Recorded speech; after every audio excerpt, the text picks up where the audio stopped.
I get this question a lot. What's the difference? Why omega-6, why omega-3? Are omega-6 good for you?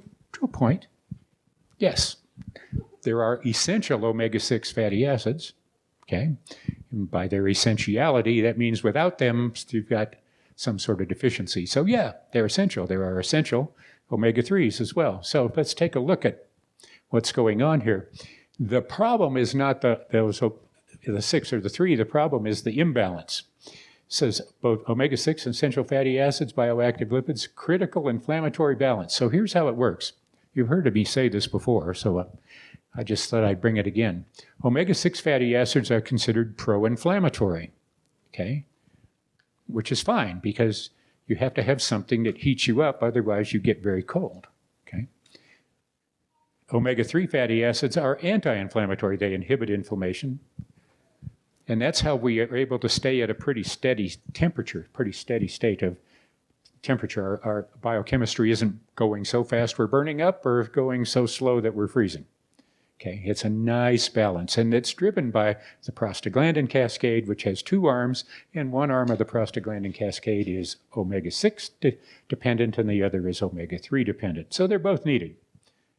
So omega-3 is also, thing to consider here. Omega-6, they promote platelet aggregation. That's how they promote clotting. Not a good thing unless you cut yourself, and of course you want to clot, so you stop leaking. And they promote vasoconstriction. That's when your veins and arteries contract like that, which tends to elevate blood pressure, okay? So, important that you have that force, though, because you want something to counterbalance what omega-3s do. Omega-3s reduce platelet stickiness, aggregation, reduce the likelihood of a clot, and they are vasodilators, so they relax those veins and arteries to promote flexibility that ends up with a balance of blood pressure. So it says by playing opposing antagonistic roles, balancing these functions in human metabolism.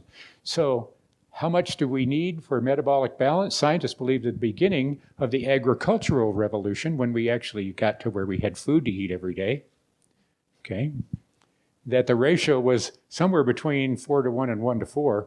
And it makes sense when you think about it. The 4-to-1 would be the people living off the land, because they would get most of the plants and not so much of the sea life, if you will, as opposed to the ones living near the sea, where they would get more omega-3s because they were harvesting deep water fish.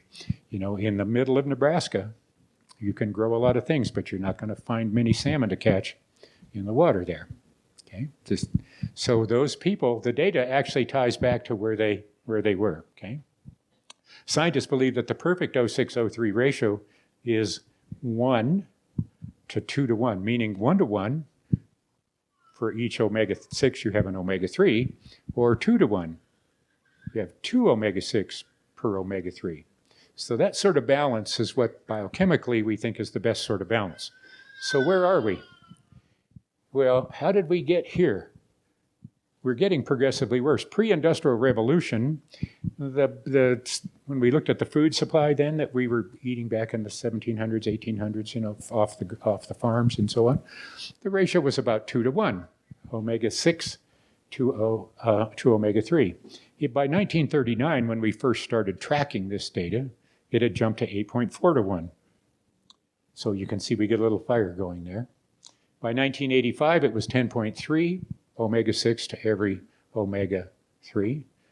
2011, 17.1. 2021, right now it is 20-to-1. So if you think about the balance between those two, and if omega-6 is pro-inflammatory and sort of platelet aggregating and vasocontraction, contracting restriction of your blood vessels. What is that telling you your biochemistry is pointed at? Your biochemistry is pointed at that. You don't have enough of the balancing side of that to maintain a healthy balance, which is why so many people have high blood pressure, okay? And they have lots of problems with their circulation and things like that because of that underlying balance. Your body would like to balance things out. You're just not giving it what it needs, okay? Some South Asian populations, you can see it's 50 to 1. The life expectancy in those South Asian populations is also about 55 years old, okay? So there's a driver of age there, okay? So what is this costing us? Overconsumption of omega-6 polyunsaturated fatty acids versus dietary omega-3s in the modern diet. The disturbing factor for balanced antagonistic metabolic function in the human body. This is from this year. We spent a lot of time in the SAB staying up to date with research, which is why you see me coming out and saying this was last month or earlier this year or yesterday or tomorrow. Sometimes we know what's coming before it gets there. This change in N6 to N3 ratio, possibly more than any other dietary factor, has contributed to the significant increase in the prevalence of body tissue and systemic inflammation, overweight, obesity, which altogether lead to an epidemic of diet-related chronic non-communicable diseases such as, it sounds like our end the trend story, right? End the trend in chronic disease.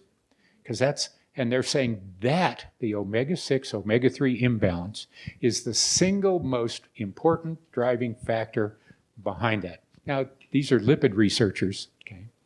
So they're going to try to make sure that you understand that the lipids are the most important thing and everybody else's work is sort of meaningless, okay? Because they're the lipid guys.